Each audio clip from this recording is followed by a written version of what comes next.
Ahoy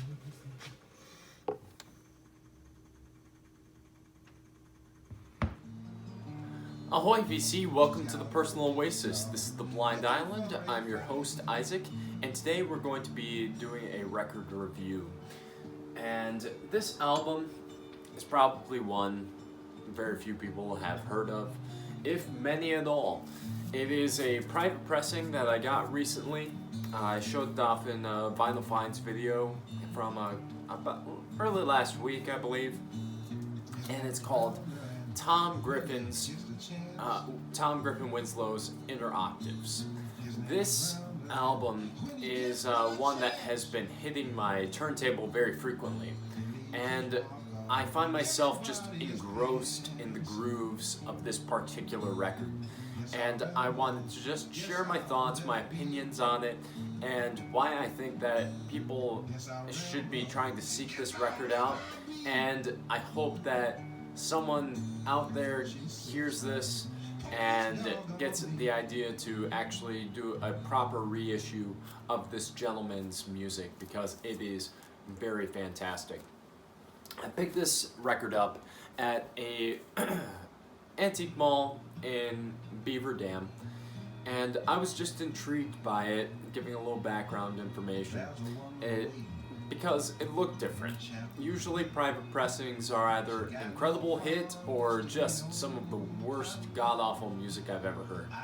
And I noticed that this one was signed by the artist, and it stated on the back in his liner notes that he really believes in singing with the guitar, and that he was a student of Reverend Gary Davis.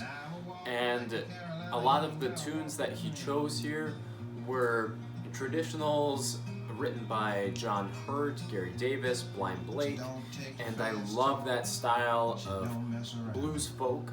So I brought it home, threw it on the turntable, and I haven't been able to stop listening to it since I got it. It's phenomenal. Just an incredible record. From my understanding, Tom Griffin Winslow was he was a student of Reverend Gary Davis. He had a minor hit called Clearwater, from my understanding, and he did tour a little bit with Pete Seeger, and but he never really made it big.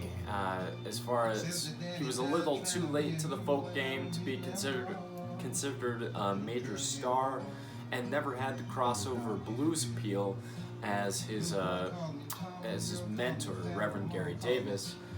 And I just think that it's such a shame that he never had that crossover appeal.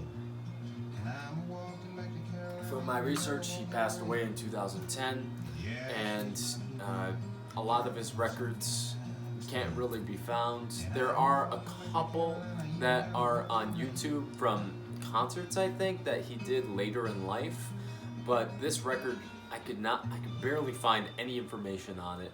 I found 2 for sale on Discogs, and the cheapest one is about $88. I don't know if that's a good price for this record or not, but I would say it is an incredibly difficult album to come across.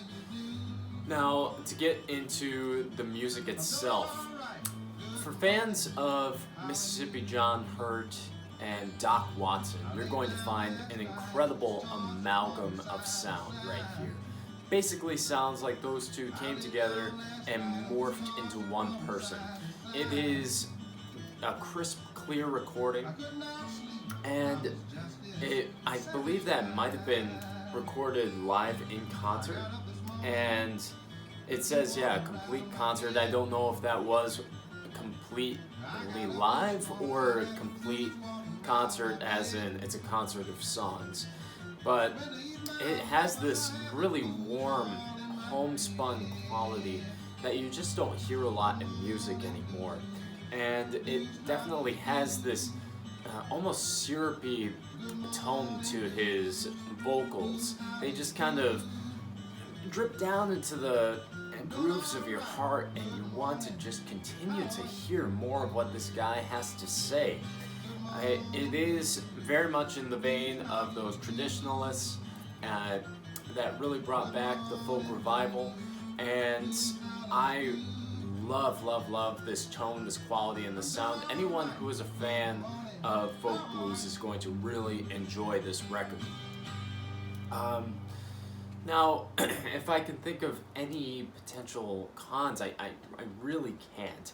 The only thing that would potentially deter you from this is if you're not really a fan of traditional music, you're just not going to really like this record. It is definitely very stripped back, threadbare production, just a guy and his guitar singing. But I love that style, and I think that he is an unsung hero of late folk traditionalism. Then, as far as songs that I would recommend from this album, I would have to say Stagger Lee. His version of Stagger Lee is incredible. It is one that just gets stuck in my head, and I want to come back to it time and time again. I'm driving down the highway and I want to listen to it, and it's not anywhere to be found, so I can't listen to it. I might actually wind up just recording this album and putting it on YouTube until a copyright claim strikes it down, because I think that people should be hearing this music. It's so good. I'm going to include a little clip of Stagger Lee so that you can get a little taste of what that sounds like. Billy the Lions told Stagger Lee, please don't take my life. I got two little babes and a darling loving wife. You're a bad man, your name is Stagger. And then another highlight for me is his version of Frankie by John Hurt too.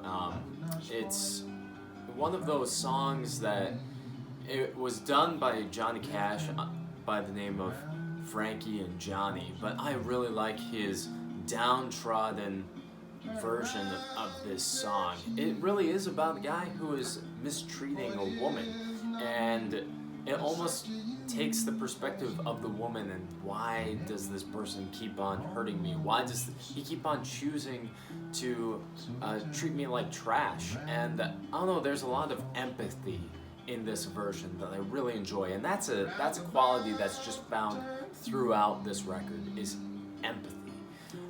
Just things that you don't hear in music very much anymore today, and I think that's why I've been craving this record so much. It's just a sweet, simple, empathic record that's full of wonderful, crystalline, traditional tunes. And I'm gonna give this record a 5 out of 5 for me. I love traditional folk blues, but seek it out if you're a fan of Doc Watson, Mississippi John Hurt, Robert Johnson. But if you're not a fan of that style of music, then this is definitely not for you. I will be loading up the sides of this record just so that people can listen to it, and maybe some people can rediscover how wonderful this artist is. So thank you so much for taking the time today, you guys, to listen to my rambling review of Tom Griffin Winslow's Inner Octaves. What did you think of this review? Let me know in the comments below, and I hope that you have a great day on your own personal oasis. Cheers.